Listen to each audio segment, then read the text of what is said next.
Bonjour tout le monde! Ben oui, un chef dans le champ, c'est ça.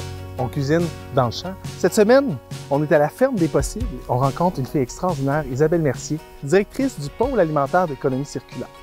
Bon, je pense que... Un chef dans le champ, ça commence ici et maintenant.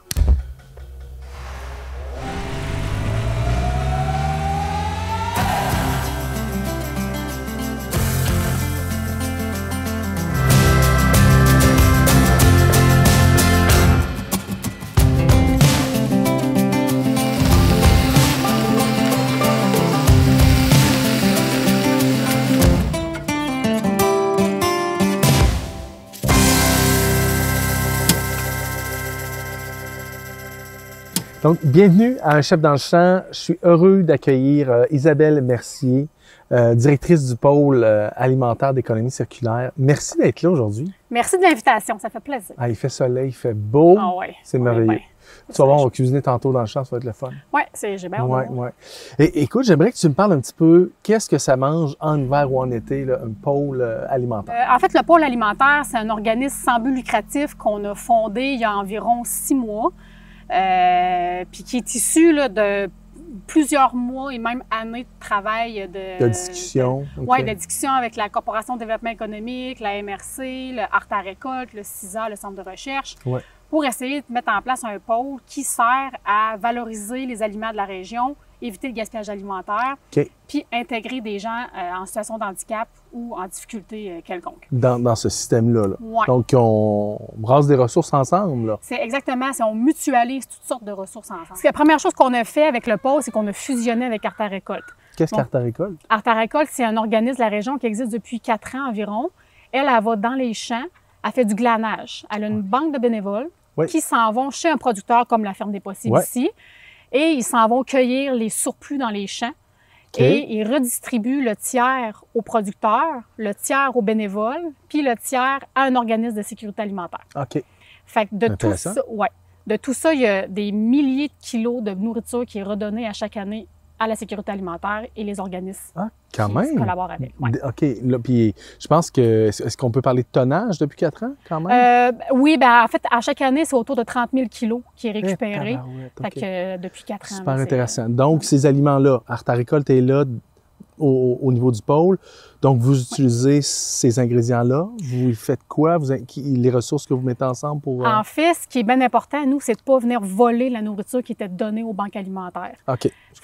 On s'insère dans ce projet-là. Maintenant, on est porteur du projet Art à récolte, mais en bonifiant l'offre au lieu de venir la briser. Parfait. Puis d'avoir accès à cette nourriture-là. Puis au niveau de la transformation, je pense qu'il y avait quand même un trou de service, on peut dire ça comme ça. Là. Il manquait ça, qu'il y a un organe là, qui pouvait prendre ces responsabilités-là. Oui, d'offrir, d'avoir que les producteurs ou que même les restaurateurs de la région aient accès à une main-d'œuvre pour pouvoir transformer leurs aliments, puis que ce soit à un prix qui a du sens. Oui. Parce qu'en général, si tu veux envoyer, si tu veux faire de la sous-traitance, si tu veux envoyer la production d'un produit à quelque part d'autre, il faut que tu produises du 5-10 000 unités, ça coûte cher. Ouais.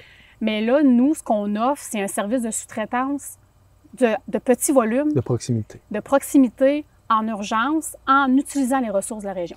Concrètement, la Ferme des Possibles nous appelle. Demain matin, j'ai trop de cocons, fais-moi des cornichons. Bien, nous, on appelle des organismes qui font de l'insertion de gens en situation de handicap. Oui. C'est eux qui font le contrat dans notre cuisine. Parfait. Puis on te fait ça en 2-3 jours, c'est réglé. Fait que lui, il a accès rapidement à un service pour éviter de perdre. Il y a un produit final qu'il peut revendre. Exactement. S'il y a une boutique. Sinon, bon, ça peut se vendre autrement, j'imagine, une boutique en ligne ou un truc comme ça. C'est sûr que pour le moment, c'est le producteur qui s'occupe de la vente de ses produits. Parfait. Mais nous, on veut éventuellement avoir une boutique en ligne puis une boutique physique pour pouvoir permettre de le vendre. C'est super intéressant. Vraiment.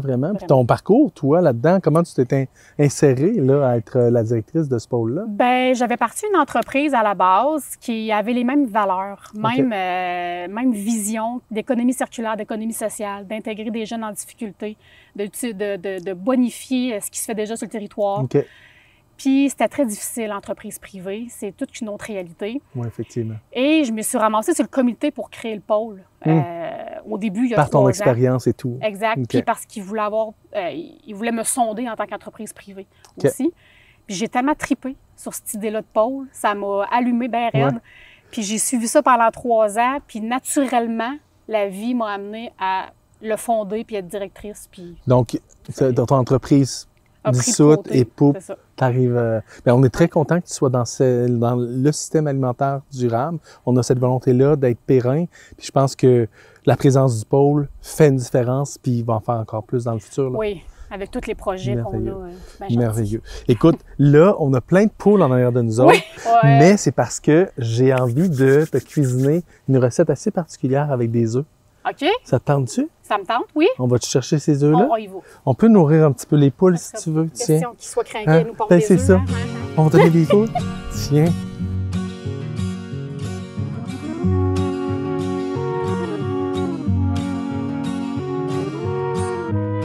On est dans le poulailler, Isabelle. C'est le temps de la cueillette des œufs. Moi, ça me fait capoter, ça.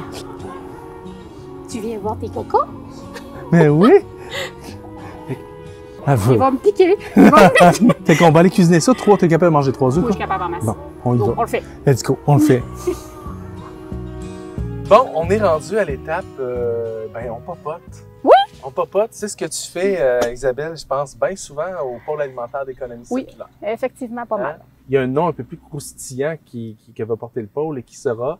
Le plan B. Voilà. Plan B, plan avec un T. Plan avec un T, oui. Et pourquoi plan B? Alors, on fait beaucoup de glanage dans les champs. On va récupérer des aliments dans les champs. Donc, on récupère des plants.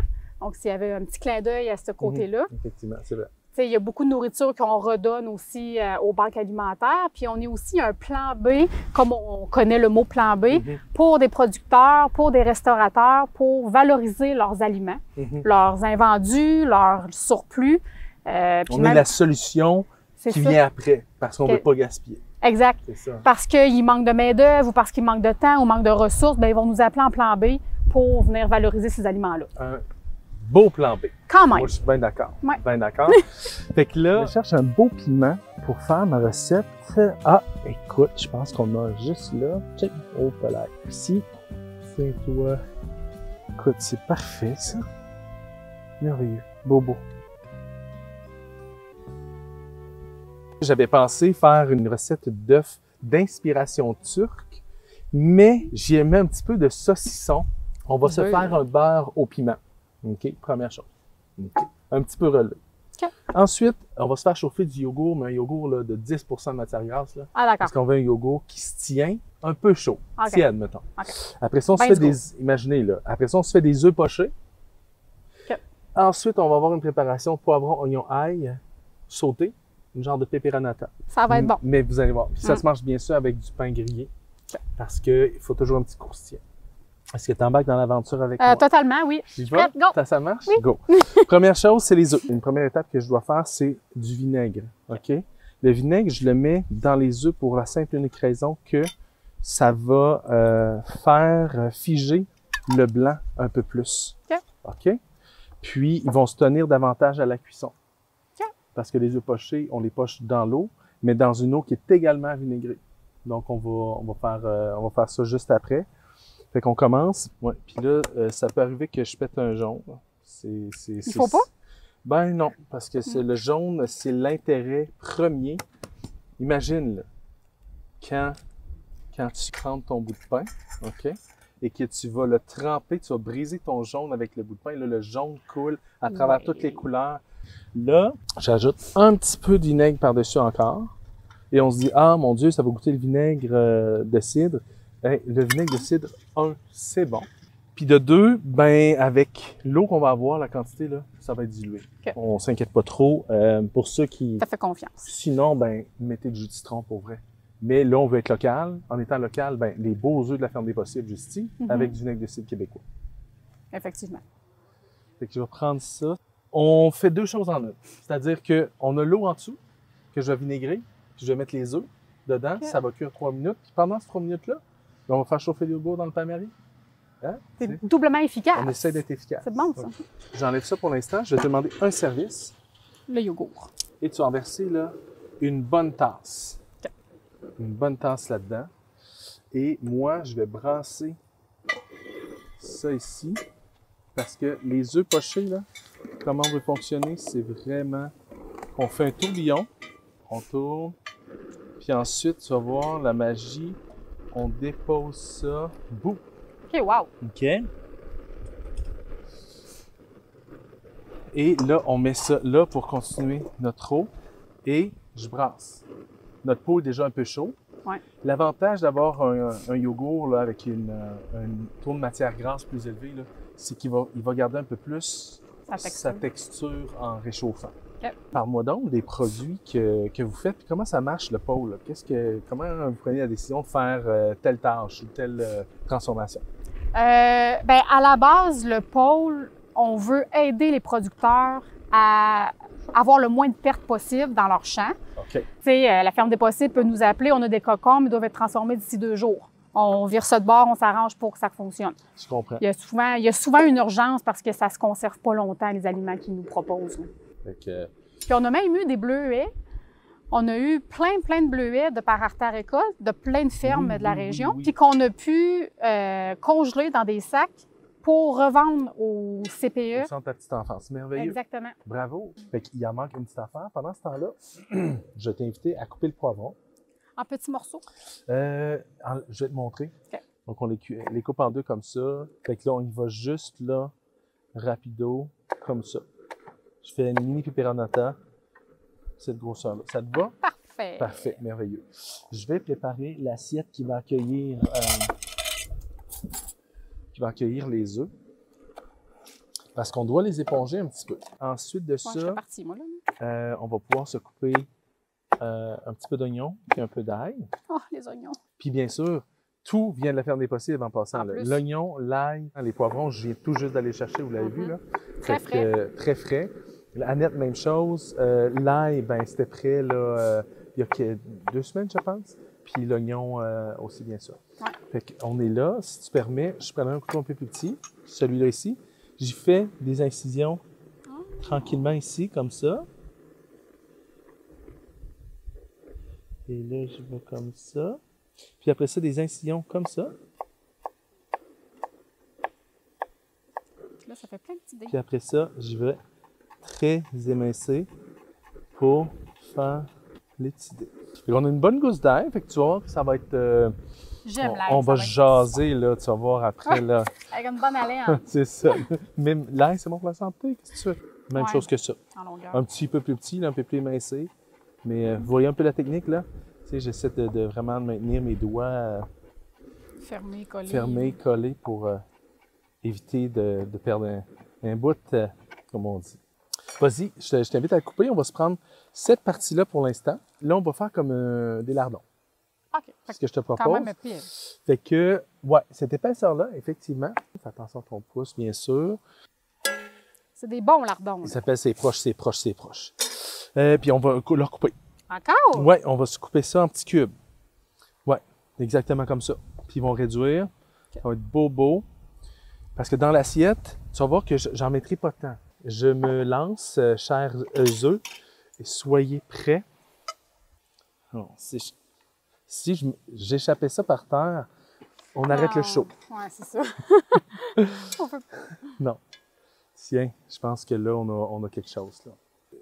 Je te dirais que vive la magie de la télé parce que mes œufs pochés n'ont jamais été aussi beaux. Wow! Fait que c'est la pression, j'imagine. Oui, c'est ça. Donc, je vais tout de suite faire chauffer notre petite poêle, OK? Et là, on va faire notre beurre.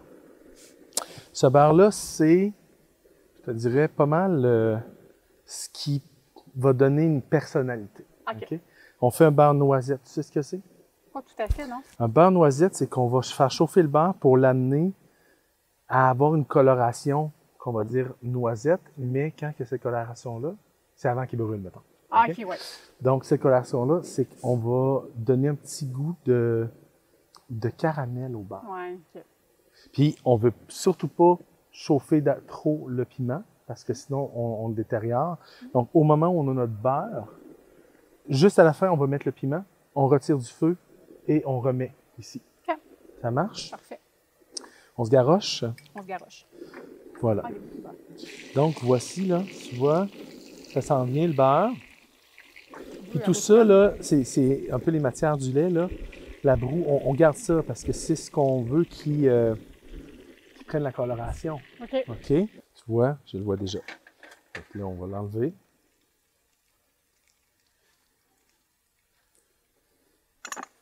C'est chaud un peu. C'est chaud un peu. Scrape pas ton beurre noisette, là. Ici. Tu vois? Oui, oui. Il y a un petit brun. Tu peux rajouter, si tu veux, au moins une cuillère à table de ce piment-là.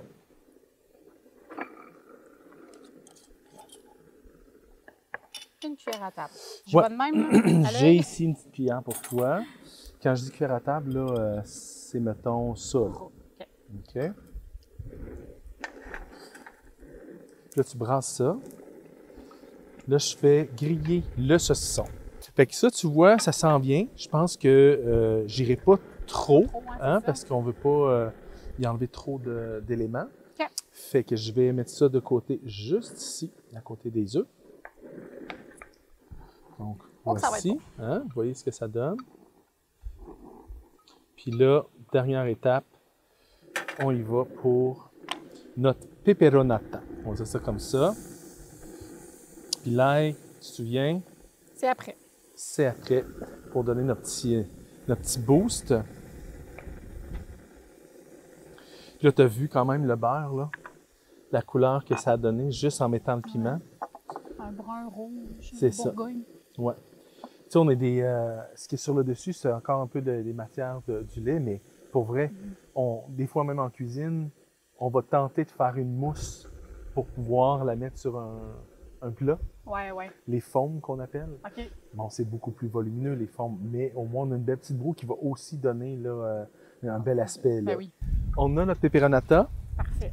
Tantôt, je t'ai dit que on met l'ail en dernier. Les piments là, sont cuits puis comme un petit peu brûlés. Oui, effectivement, la peperonata, c'est cuit un peu plus longtemps et on veut vraiment une coloration. Donc, bien sûr, on va y mettre un petit peu de poivre et un peu de sel. Comment ils font ça dans les chefs? Ils font ça comme ça? Ça, oui. Oh, t'en as mis partout! Ça va pas marcher. Il y a du vent, tu vois? Ça marche pas. Donc, voilà. Donc, on a notre seconde. Là, à la maison, là, vous dites, mon Dieu, qu'ils sont compliqués pour faire des œufs. Tabarouette. Moi, les œufs au plat, puis ou les œufs brouillés. C'est vrai.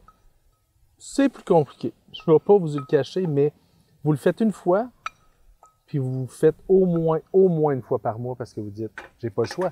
C'est trop bon. C'est trop bon. C'est tout. Fait que là, je vais mettre quelques bouts de pain à rôtir.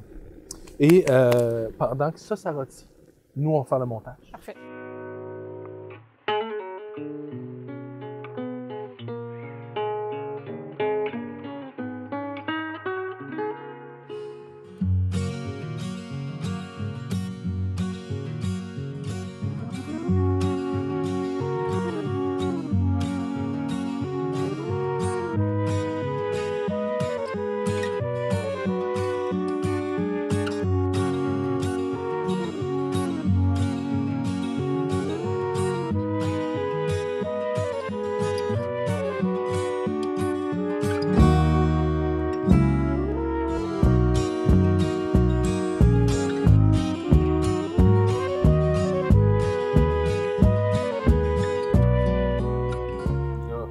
C'est le clou du spectacle.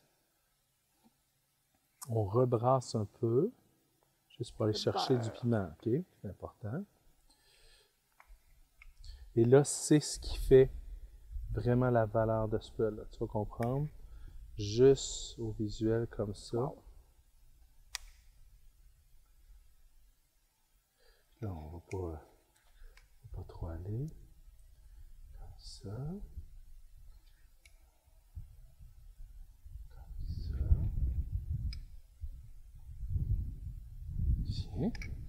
Et bien sûr, l'aneth.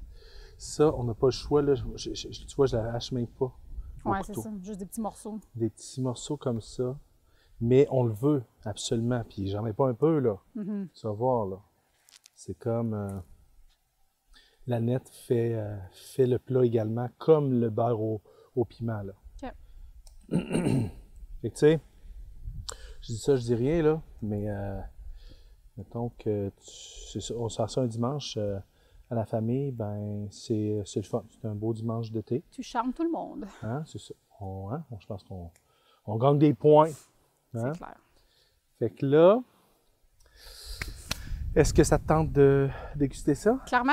Ben en fait, c'est pas compliqué. Souvent, on va prendre le bout de pain, on va crever tout ça. C'est fourchette et pain. C'est un mélange de tout. Ouais. OK. On y va? On y va? C'est OK. l'heure? On se trouve une place.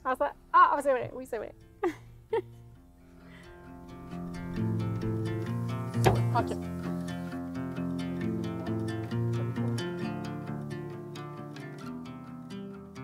Là, on s'installe à Bonne Franquette, dans un champ. Hein, on déguste ça. Il y a un petit élément super important, Isabelle. Le sel et le poivre. Ouais. Tu m'amènes ton assiette? Vas-y. Je vais faire ça comme ça. Parce que sur les œufs, moi, s'il n'y a pas de sel, Non, là, on est... ça goûte rien. Ça va pas bien. Pas que ça goûte rien, mais Ben, je ne fais pas trop de sel, mais tu sais, il faut qu'il y en ait quand même un peu. oui, moi, je vais avec le poivre. Ouais. Tiens-toi. Ben oui. Hein, on va me laisser servir. Correct? Oui, tiens, OK. c'est parfait. Bon, Alouette. et là, on y va. Normalement, on coupe. Et là, on a presque... Hein, tu vois, la cuisine, il est très, très crémeux, là. Ah oui, mais vraiment. on aurait aimé coulant. Mais c'est les joies de la télé à l'extérieur C'est avec un four extérieur, mais ça va être très bon quand même. C'est quand même très crémeux. L'important, c'est que tu prends quelques morceaux De tout. petites choses, de tout.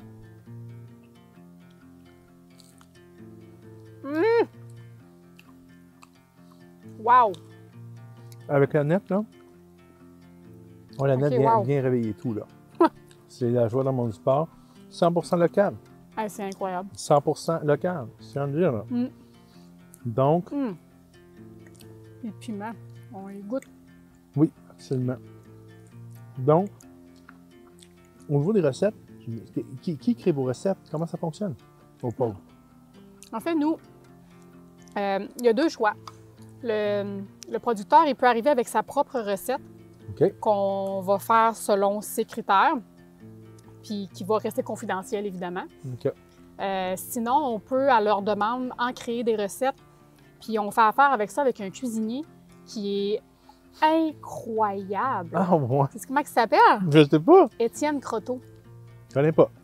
Ça dit pas ton frère jumeau? Ah! T'avais pas un frère jumeau, me semble? Ben, j'ai un jumeau, effectivement. D'ailleurs, on va faire un épisode avec Stéphane. Ah ouais? Ouais. Ah ouais. En tout cas, j'espère que ces recettes sont pas si pires. Elles sont quand même pas si pires, Ah ouais? Étienne Bon, Croteau, oui. Écoute, Fait écoute. Bon, ben, écoute. Fait que tu crées parfois des recettes, écoute. Ben, écoute, c'est le fun. C'est le fun Ouais. parce que c'est aussi de satisfaire un client, mais satisfaire les clients de ce client-là Oui, qui est un producteur. qui vont tu sais. acheter le produit au Fait qu'on final. veut que ça fonctionne. tu sais, Oui. on, Ah oui, c'est ça. qu'on travaille quand même pas mal ensemble. Hein, Oui. au pôle, on peut Ah le dire, oui. petit clin d'œil. Ensuite de ça, bon, le pôle, si je te demandais, là, c'est quoi les prochains projets du pôle? C'est quoi les prochaines étapes? Parce que je comprends que c'est en démarrage et tout ça, là. Il y a beaucoup de projets. C'est sûr, les prochaines étapes, c'est vraiment d'élargir notre offre de sous-traitance à tous les producteurs, tu sais, l'annoncer, déjà se lancer, faire le lancement officiel du pôle, puis qu'il soit public, puis d'élargir notre offre à vraiment tous les producteurs pour qu'ils puissent en bénéficier tout le monde. Ça, c'est l'étape numéro 1, définitivement. Puis, tu sais, on veut développer une gamme de produits, nous aussi, qu'on aimerait commercialiser. Peut-être avoir une petite boutique physique pour pouvoir avoir des produits. Puis même distribuer les produits des producteurs avec qui vous avez fait Oui. affaire. Oui. Il y a peut-être un endroit de distribution aussi. Oui, effectivement. OK. Oui, c'est ça, effectivement. Puis, tu sais, c'est sûr qu'on souhaite aussi développer le marché avec les institutions pour offrir des nourritures locales dans les institutions par le biais d'Artarécole qui, elle, récupère des aliments. Fait que c'est ce côté-là, éventuellement, plus à moyen terme. Donc, un exemple, un mélange de mirepoix en dés. Oui. Pour les sauces tomates dans les CPE. Exact. Parce que durant l'été, on a plein de légumes, on les coupe en dés, on met ça dans le congélateur, puis ça fait pour les lunchs des CPE. OK. Puis j'entends aussi les CPE, pour avoir travaillé avec ces centres à la petite enfance-là aussi, c'est le stockage. L'endroit où ils peuvent conserver, soit congelé ou frais, c'est un enjeu. Donc, c'est l'option aussi peut-être d'offrir une capacité de congélation pour eux. Y a-t-il quelque chose? C'est ça, c'est le but du pôle, d'avoir des espaces de congélation, de réfrigération qu'on peut entreposer ou offrir l'entreposage aux clients aussi. Ça, on est plus dans du moyen-long terme. OK. Parce qu'on commence au début, mais c'est vraiment l'objectif. Parce que, mais pour le moment, ce qu'on fait, c'est que on crée des produits pour les besoins actuels. Donc, on ne leur crée pas beaucoup de produits d'avance qui, eux, doivent stocker.